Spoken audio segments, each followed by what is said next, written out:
میں نیکی کی دعوت کی دھوم میں مچاؤں، عطا ایسا کر حوصلہ یا الہی۔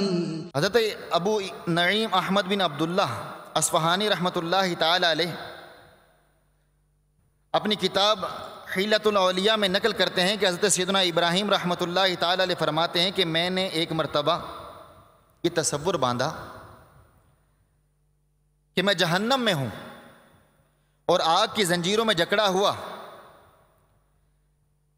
تھوہر یعنی زہریلا کانٹے دار درخت کھا رہا ہوں اور دوزخیوں کا پیپ پی رہا ہوں۔ ان تصورات کے بعد میں نے اپنے نفس سے استفسار کیا، بتا تجھے کیا چاہیے، جہنم کا عذاب یا اس سے نجات؟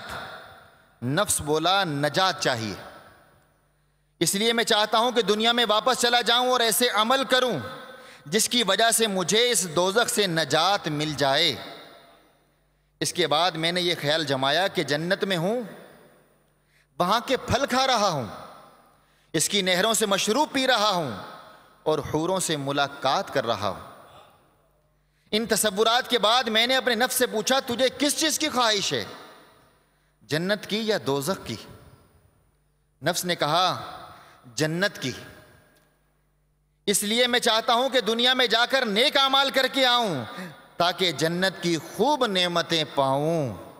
تب میں نے اپنے نفس سے کہا، فی الحال تجھے مہلت ملی ہوئی ہے، یعنی اے نفس اب تجھے خود ہی راہ متعین کرنی ہے کہ سدھر کر جنت میں جانا ہے یا بگڑ کر دوزخ میں، اب تو اسی حساب سے عمل کر۔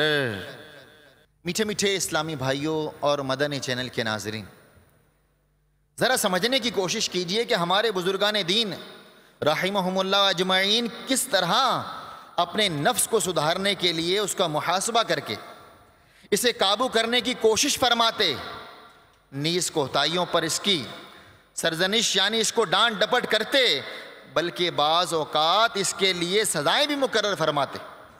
ہر وقت اللہ عز و جل سے خائف رہ کر خود کو زیادہ سے زیادہ سدھارتے ہوئے آخرت کی تیاری کے لیے کوشاں رہتے۔ بے شک ایسوں ہی کی کوشش ٹھکانے بھی لگتی ہے۔ قرآن مجید فرقان حمید میں پارہ 15 سورہ بنی اسرائیل آیت نمبر 19 میں اللہ رب العزت ارشاد فرماتا ہے، ترجمہ کنز الایمان، اور جو آخرت چاہے اور اس کی سی کوشش کرے اور ہو ایمان والا تو انہی کی کوشش ٹھکانے لگی۔ میٹھے میٹھے اسلامی بھائیوں اور مدنی چینل کے ناظرین، آج ہماری حالت یہ ہے کہ ہم اپنا دنیاوی کل یعنی مستقبل کو سدھارنے کے لیے تو بہت غور و فکر کرتے ہیں، اس کے لیے طرح طرح کی آسائشیں جمع کرنے کی ہر دم سعی کرتے، خوب بینک بیلنس بڑھاتے، کاروبار چمکاتے، آئندہ دنیاوی راحتوں کے حصول کی خاطر نہ جانے کیا کیا منصوبے بناتے ہیں کہ کسی طرح ہماری دنیاوی کل بہتر ہو جائے، ہمارا دنیاوی مستقبل سنور جائے۔ لیکن افسوس، ہم اپنی اخروی کل یعنی آخرت کو سدھارنے کی فکر سے یکسر غافل اور اس کی تیاری کے معاملے میں بالکل کاہل نظر آتے ہیں۔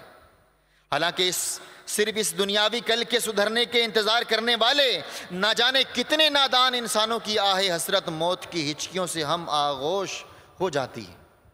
وہ روشن مستقبل پا کر خوشیاں منانے کے بجائے اندھیری قبر میں جا پڑتے ہیں، فقط دنیاوی زندگی سدھارنے کے تفکرات میں مستغرق ہو کر اسی کے لیے مصروف رہنا، اپنی آخرت کی بھلائی کے لیے فکر و عمل سے غفلت برتنا، سابقہ اعمال پر اپنا احتساب کرتے ہوئے آئندہ گناہوں سے بچنے اور نیکیاں کرنے کا عزم نہ کرنا سراسر نقصان اور خسارہ ہے۔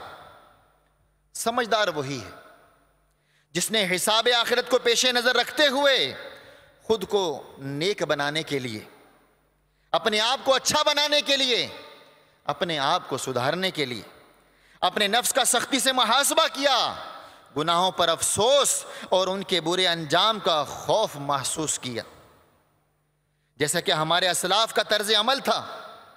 چنانچہ حجت الاسلام حضرت سیدنا امام محمد غزالی رحمۃ اللہ تعالی علیہ نقل کرتے ہیں، ایک بزرگ ایک بار اپنا محاسبہ کرنے لگے.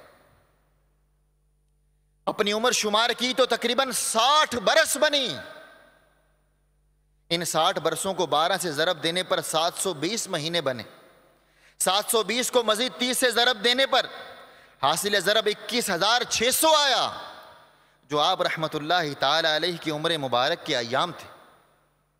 پھر اپنے آپ سے مخاطب ہو کر فرمانے لگے مجھ سے روزانہ 1 گناہ بھی سرزد ہوا تو اب تک 21,600 گناہ ہو گئے، جبکہ اس مدت میں ایسے ایام بھی شامل ہوں گے جن میں یومیہ 1,000 تک گناہ بھی کیے ہوں گے.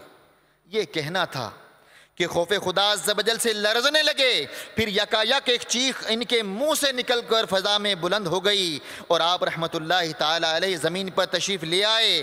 دیکھا گیا تو آپ کی روح قفس انصری سے پرواز کر چکی تھی. اللہ عز و جل کی ان پر رحمت ہو اور ان کے صدقے ہماری بخشش ہو.